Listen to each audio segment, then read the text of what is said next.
talking to getting the nervous system ready, I usually start my guys on the ground, and we go through a series of dynamic warm-ups or dynamic stretches. And the first one, in a different terminology, I just call it kind of what it is. This is just kind of what I would refer to as a rolling V stretch. Very simple. Just going to roll back on my, I'm just going to tuck my shin and roll back on my back. Here. I'm going to V out and reach. It's all dynamic. That's the first stretch. The next one we work on is a crossover, called the lying crossover stretch. We start right on the back. I'll put my palms down, hands at 45 degrees. Start with the right leg. I pick the right leg up. I'm going to keep the foot flexed. We're going to rotate over, try to touch the hand, and bring it back. These out to the side. This one I call a scorpion stretch. All right. Hold it out here, and it's like a scorpion's tail. I'm going to take my right foot, and I'm just going to roll it over, just like that. And you want to bend the knee, try to touch your hand. If you can't, that's fine. Same thing, and bring it back. You're rolling right to left. So it's dynamic. And just let that shoulder go right into the mat. Good job. That's exactly what we're looking for right there. Just over and back.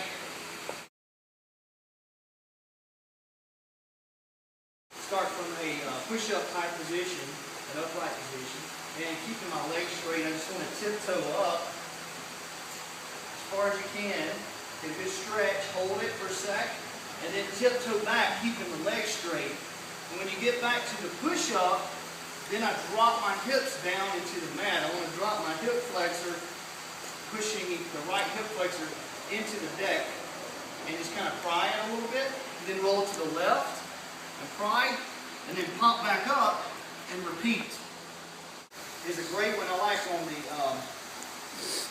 hip flexor, a hip abductor. And you want to start with one knee back, bring the right foot up, and what I want you to do is kind of pivot up and then sit down and just kind of dip down as much as you can and hold till you feel that through your hips, your abductors. Kind of push the knee outward a little bit, and just kind of work through that little range of motion right there, and then pop back up, sink it again. Right? So it's kind of dynamic. It's kind of a static stretch, but there's a little bit of a dynamic element to it. You want to come back, push up, sit down, and just kind of pry into that range of motion, back and forth, pushing the knee outward, prying it, push up, do it again. Push that knee out, just kind of work through those little motions. When you push up, are you extending this leg? I'm extending the right leg just a little bit. I don't like to come all the way up. Basically what I'm doing is I'm just including that little dynamic element to the stretch. So I'm just kind of lengthening that muscle, pushing up, and then sitting down into it. You'll feel it kind of starting to give a little bit. Go through a series of like ace short quick skips. Come up, climb the knee. Yeah. And see, the point of that is it's a short, quick turnover, which is also specific for speed development. So it's not a big loading skip. It's a short, quick working. Just a different dynamic. Short, quick power. Alright, so I call them Frankenstein markers. You basically just hold out, arms straight, walk, mark, kick, opposite foot to opposite hand, and keep the foot flexed. And kick opposite the hand and keep the foot flexed and the leg straight. And keep the leg straight. You really want to pull that posterior chain. Hit the back, one bar.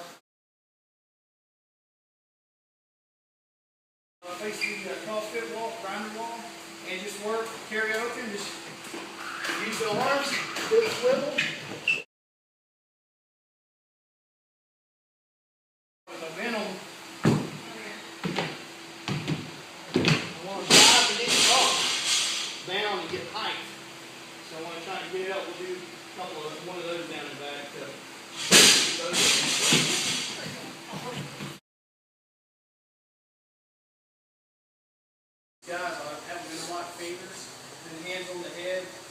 Just lunge, let the trail knee touch, stand down and advance.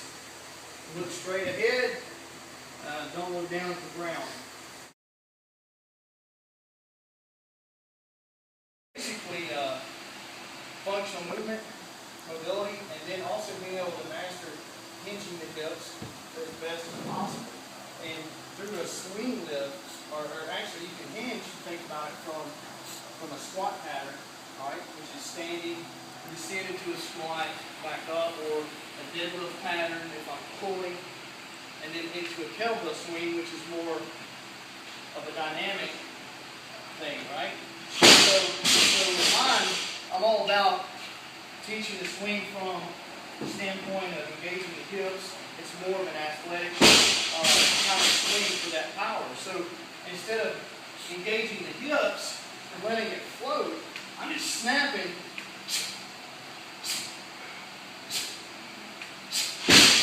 I'm snapping and loading.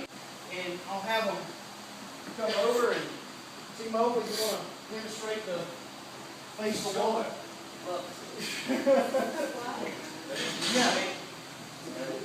Just straddle the bell. What he's going to do is I have him actually face the wall, and if he bends at the knees or overemphasizes knee bend, can't not do it. He's going to bump the wall, right? Get a little closer to the wall. All right. If he rounds his shoulders, he's going to headbutt the wall. The wall's a good teacher.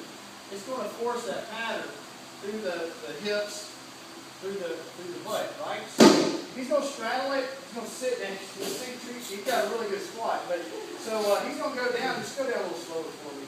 Just go down. There you go. Just touch. And I'm just using a bell. He can touch the spear of the bell. A lot of times I'll have maybe a smaller or lighter bell. I'll have people just touch the handle. And I'll just have them work this pattern over and over and over until they get used to it. And it's just a great tool to force that technique, face the wall technique. All right, that's good. Good one, man. Good one. So I'll have them straddle here, go down and get used to that, and pull through. And if you look how similar that is, look how similar this is to that. Very similar, right? So the deadlift, the swing, they're very comparable. Not quite the same, but very similar. So that's what we work on with the swing. If you guys want, grab a bell you're comfortable with. We'll try to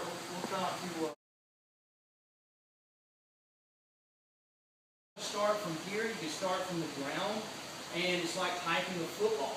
Stand up. Or, if that's a little altered, at least at first, or until you get used to doing it from the ground, you can hinge, deadlift the thing, stand up, push the hands into the groin, and then just kind of build into the snap through the hips. And then just deadlift it, set it down. No harm, no foul. All right?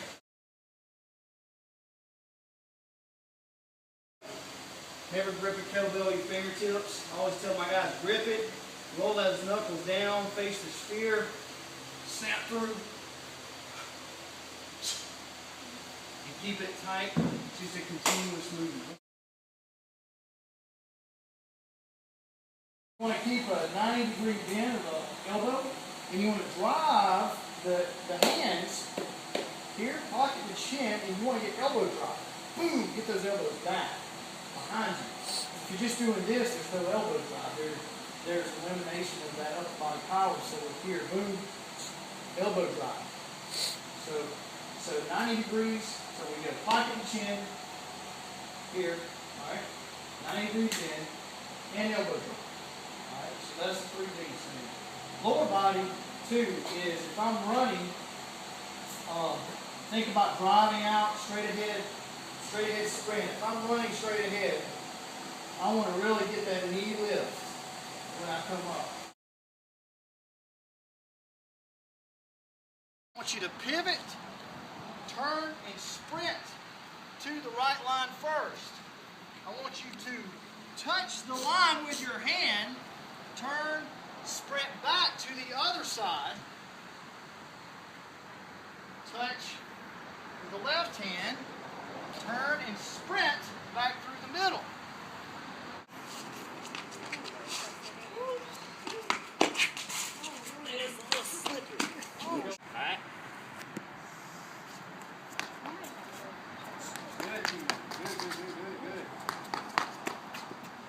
7.